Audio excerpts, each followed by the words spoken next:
दोस्तों नमस्कार। जो एग्जिट पोल आया है, क्या वो एग्जैक्ट पोल में बदल पाएगा? जो भारतीय जनता पार्टी की भारतीय मीडिया आपको दिखाने का काम कर रही है, क्या वो सही और सटीक है?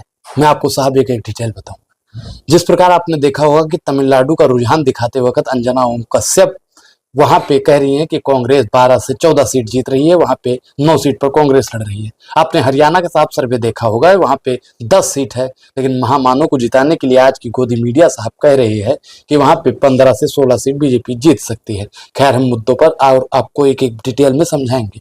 जिस प्रकार से भारतीय जनता पार्टी ने 400 पार का नारा दिया था, उसी काम के लिए भारत की मीडिया साहब लग गई है। दिन रात वो काम करने में व्यस्त हो गई है। भारतीय जनता पार्टी की मीडिया जो है, जिससे पापा की परी और पापा का परा, पापा के चमचे जो काम करते हैं, वो दिन रात विपक्ष को, इंडिया अलायंस को कोसने का काम करते हैं। वो कहते हैं कि मुश्किल से 150 सीटें आएंगी। भाजपा को सिर्फ और सिर्फ साहब मैं बता दूं कि 50 सीटों का नुकसान अगर हो जाएगा इस चुनाव में, तो भारतीय जनता पार्टी का साहब सोफड़ा साफ हो जाएगा। मैं आपको साहब बताऊंगा, उत्तर प्रदेश में कम से कम 30 सीटों पर भारतीय जनता पार्टी का नुकसान होने जा रहा है। बिहार में अगर बिहार की बात करें तो बिहार में कम से कम 25 से 30 सीटों का नुकसान इस बार भाजपा को होकर रहेगा।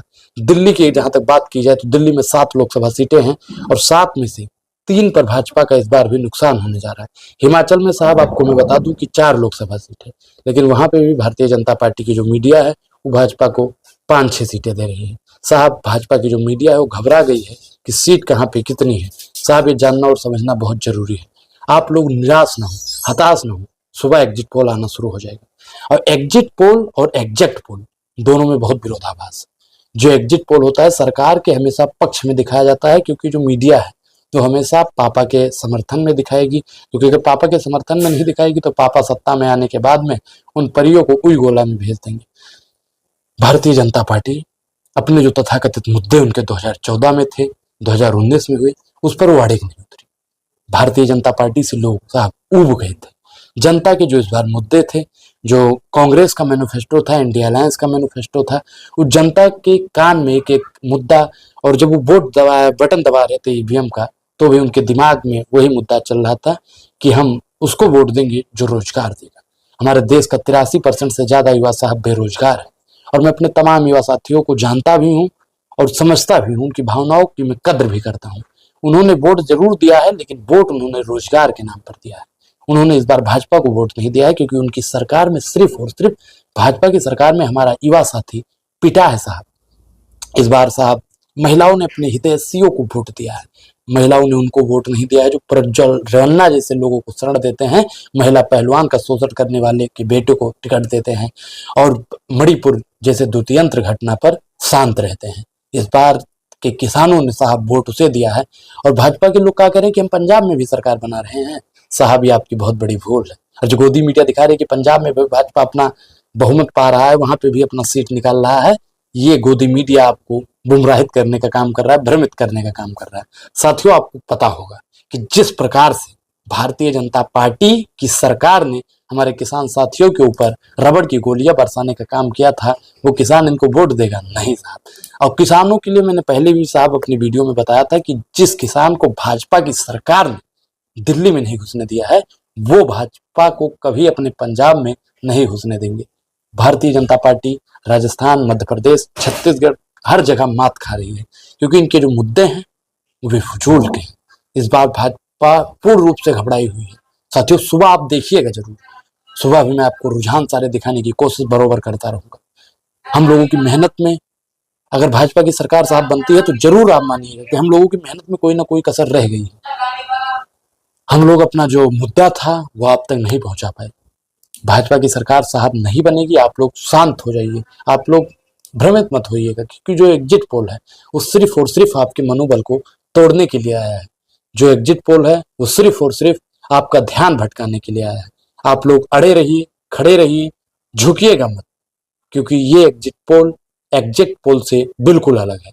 आप साहब सोचिए कि जो भाजपा की मीडिया है ना, वो कह रही है कि 359 से 401 के बीच में भाजपा की सरकार बना रही है। मैं साथियों आपको बताऊंगा कि ये जो 40 सीट का डिस्टेंस है ना बीच में, ये सीट कहां से आएगी? मतलब साफ है कि इस बार भाजपा गोल गोल गोल गोल गोल गोल घुमा के सरकार बनाएगी। साहब अगर इनकी सरकार भी बन जाती है ना, तो अपना जो काम है सत्ता पक्ष के आंख में आंख डालकर सवाल पूछना, सत्ता पक्ष से सवाल पूछना, तमाम उन मुद्दों पर जो भाजपा हर बार बोलती है, भारतीय जनता पार्टी से सवाल पूछना वाकई में राष्ट्रवाद है। लेकिन जो गोदी मीडिया आज कर रही है, विपक्ष को घेरने का काम कर रही है, इंडिया अलायंस को खत्म करने का काम कर रही है, एग्जिट पोल में भाजपा को जिता रही है। साहब, क्या आप वाकई में मानते हैं आप कहाँ से हैं? उत्तर प्रदेश से हैं, मध्य प्रदेश से हैं, छत्तीसगढ़ से हैं, मिजोरम से हैं, तमिलनाडु से हैं, तेलंगाना से हैं, उत्तराखंड से हैं, जम्मू कश्मीर से हैं, आप जिस जिस राज्य से जुड़े हुए हैं, आप बताइएगा जरूर कि आपके राज्य में किसकी सरकार बन रही है। क्योंकि भारतीय जनता पार्टी इस बार हर जगह से इनका सुपड़ा साहब साफ होता नजर आ रहा है। राजस्थान में भी भाजपा का भारी नुकसान हो रहा है। हरियाणा में इस बार 10 की 10 सीट इंडिया अलायंस को जा रही है। भाजपा का साहब वहां पे, जहां तक मेरा मानना है, राजनीतिक समझ है और जहां तक मेरे संपर्क है, उससे साफ पता चलता है कि इस बार भाजपा का हरियाणा में खाता नहीं खुलेगा। क्योंकि हरियाणवी लोग, जाटो समाज के लोग जो वहां पे जाट गुजर हैं, वो सब के सब लोग नाराज है भाजपा से। और उसका एक सबसे बड़ा जीता जागता उदाहरण है महिला पहलवान। पहलवानों के साथ में जो शोषण हुआ, किसानों के साथ में जो आज दिन शोषण हो रहा है, जो जीता जागता साहब उदाहरण है। आप लोग सोचिएगा और कमेंट में बताइएगा भी जरूर कि आपके राज्य में किसकी सरकार बन रही है, आपके क्षेत्र में कौन जीत रहा है, बीजेपी या कांग्रेस या इंडिया अलायंस या एनडीए। क्योंकि आप लोगों की प्रतिक्रिया भी साहब बहुत जरूरी है। आप लोग वीडियो को साहब शेयर भी कीजिए और सेव भी कीजिए, क्योंकि आप लोग जब वीडियो शेयर करते हैं तो और भी लोगों तक हमारा मुद्दा पहुंचता है। और जो जनता को गुमराह करने के लिए गोदी मीडिया 24 घंटा तत्पर रहती है, तो उनका प्लान एक प्रकार से फेल भी होता है।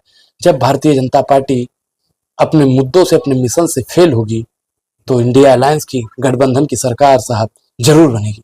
पूरी बातचीत पर आपकी क्या प्रतिक्रिया है? अपनी प्रतिक्रिया जरूर दें। और अभी तक आपने हमारे चैनल को सब्सक्राइब नहीं किया है तो सब्सक्राइब करना भी बेहद जरूरी है। अब अनुराग ओझा को दीजिए इजाजत। शुक्रिया, धन्यवाद।